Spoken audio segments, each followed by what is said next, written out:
Hello booktube, it's Mike and this is Riff Raff's Reading Renaissance. Today I want to talk to you about a very exciting event that I've been very honored to be invited to join as a co-host, and that is Dr. No-vember. It's an event that celebrates all aspects of spies and espionage in fiction and in non-fiction.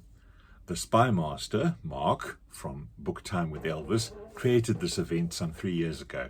And this year, the list of co-hosts is nothing short of legendary. There's Jim from Mystery and Mayhem, Randy, the literate Texan, the great Steve Donahue, Jack at the Rambling Raconteur, Farah from Bookstalgic, Emily from M Reads, Greg from Another Bibliophile Reads, Alan from Alan Reads, and of course, Mark from Book Time with Elvis. What an all-star cast. Very exciting stuff. There's a group read, and the group read this year is The Quiet American by Graham Greene, the story of America's involvement just before the Vietnam War. Now, those of you who follow my channel would know that both I and Emily have read this book as a buddy read, and we did a video that you can see here. However, it's not a spoiler, it's just a deep discussion about America's involvement in world affairs. When it comes to books I could recommend to you to consider if you want to take part in Dr. No-vember, I would start with one of the best spy books I've read, Ken Follett's The Eye of the Needle. This is about Henry Faber, a professional killer, Germany's most feared deep cover agent in Great Britain. His task is to get the true facts about the Allies' invasion plans to Germany. His master, the Führer. Very exciting stuff, and of course you can't go wrong with Ken Follett. He always writes a good story. The second aspect of choices is the one and only Frederick Forsyth. Now, I grew up reading Frederick Forsyth and I've loved his books ever since. He's got a vast array of books. This, of course, is his most famous debut, The Day of the Jackal, which made his reputation. And now The Day of the Jackal is about a professional hitman trying to get to a point where he can assassinate a political leader. But there's a whole range of Frederick Forsyth choices. You've got The Odessa File, which is about post-World War II Nazi espionage. You've got The Dogs of War, which is about mercenaries and undercover operations to change political setups in Africa. You've got The Negotiator, which is all about spycraft. The Fourth Protocol is all about Cold War tensions. And more recently, The Kill List is about cyber warfare. So if you like Forsyth's detailed style of writing, there's a lot of choices there. When it comes to non-fiction, I've got a very strong recommendation. This is one of the best books I've read in recent years. It's called The Spy and the Traitor by Ben Macintyre. And if you don't want to believe me, how about John le Carré, who says there, the best true spy story I have ever read. And if you flip to the back cover, you find Frederick Forsyth, who said, if any spy writer were to put it in a novel, it would not be believed. But blow by blow, trick by trick, it is all in Macintyre's book. What's it all about, you ask? Okay. In 1985, Colonel Oleg Gordievsky, chief of the KGB's London station, was summoned to Moscow.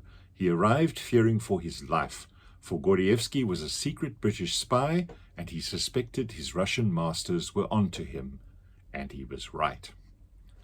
It's a true story, but it reads like a page-turning thriller. Cannot recommend it enough. If you haven't read it, please don't lose out. This is a brilliant, brilliant read. Strongly recommended. Then the question is, that's what I've read and can recommend, but what am I going to read for Dr. No-vember? And here I turn to a couple of books that I have. These are collected novels of John le Carré, and I'm very embarrassed to say I have never read a John le Carré, so I'm going to read his debut and most famous book, The Spy Who Came In From the Cold. It's a travesty that I haven't read this book yet, so Dr. No-vember is the perfect excuse. So I'll keep these chunkers for later in life. They're great books, I'm sure I'll get to them, but The Spy Who Came In From the Cold is the priority for Dr. No-vember as my fiction choice. When it comes to non-fiction, I've got two choices. The first is an intriguing book I found in one of my thrift shop visits called I Lie for a Living. This is a book released by the International Spy Museum, and it is literally pen sketches of what they call the greatest spies of all time.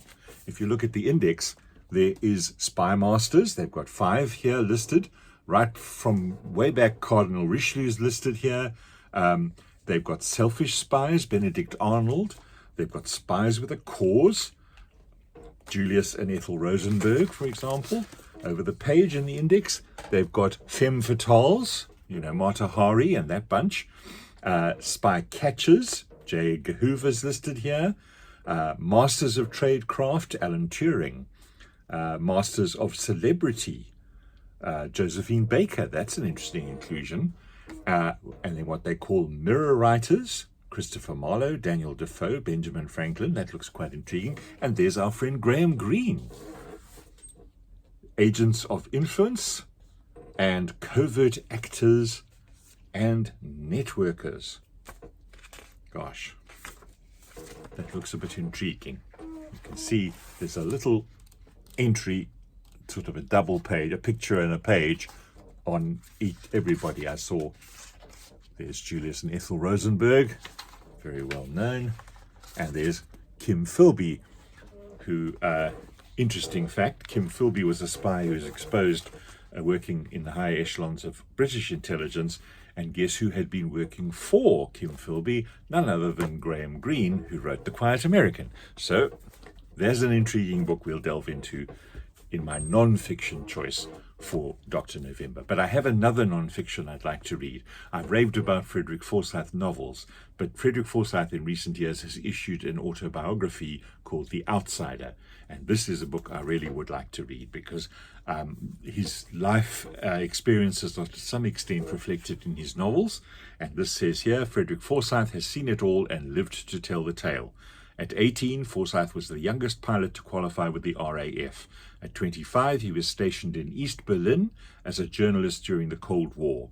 Before he turned 30, he was in Africa, controversially covering the bloodiest civil war in living memory. 3 years later, broke and out of work, he wrote his game-changing first novel, The Day of the Jackal, and never looked back. This is an autobiography I've wanted to read for a while, so I'm going to see if I can't sneak that into my schedule for Dr. November. So, lots of spy stuff, lots of fun, lots of opportunity. Please don't feel constrained. Mark, when explaining the rules in his video, emphasized that the idea is to take part. The idea is to read something fiction or something non-fiction in the broadest category of spies and espionage. It's not limited to the Cold War. Whatever takes your fancy, just take part and read a rattling good spy story in November as part of Dr. November. So I hope you'll join me in this little fun event along with the legends of BookTube.